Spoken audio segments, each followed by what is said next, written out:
Le 23 décembre, sous un ciel étoilé au-dessus de La Rochelle, Belle, notre Spitz au museau marqué d'une ligne blanche, émergea d'un souterrain.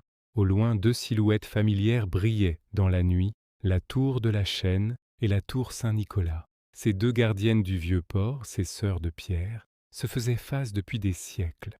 Belle savait que sa quête la menait à elle. Elle fonça donc à travers les rues endormies.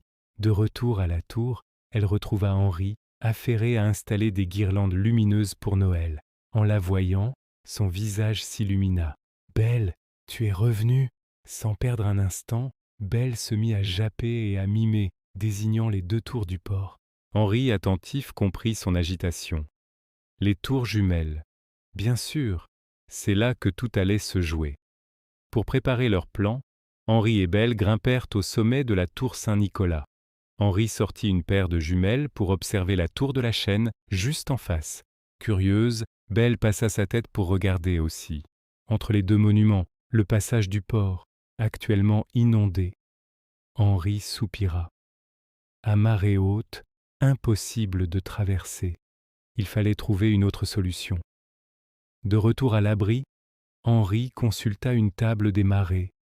Son doigt suivit les lignes jusqu'à trouver le moment parfait. Marée basse demain, 23h47, juste avant minuit, le 24 décembre. Belle comprit immédiatement. Le timing était serré, mais possible. Tu auras moins d'une heure pour agir, Belle. Le défi était lancé. Le 24 décembre fut une longue journée d'attente. Belle passa son temps à se préparer. Elle fit de longues siestes pour être en forme, mangea copieusement pour emmagasiner de l'énergie et passa des heures à observer les tours depuis la fenêtre. En fin de journée, sa maîtresse, ignorant tout de son projet secret, lui enfila un petit manteau chaud pour la protéger du froid de la nuit. À 22h, alors que les familles se réunissaient pour le réveillon, Belle se glissa dehors. La ville était calme, baignée par la douce lueur des décorations de Noël. Elle était seule dans les rues désertes, trottinant d'un pas déterminé vers le vieux port, vers son destin. 23h30, Belle arriva au pied des tours. Henri l'attendait déjà, une lanterne à la main. « C'est l'heure, Belle !» La tension était palpable.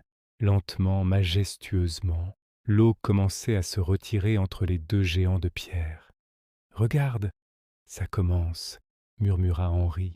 Alors que le niveau de l'eau baissait, une forme sombre et mystérieuse se mit à émerger des profondeurs.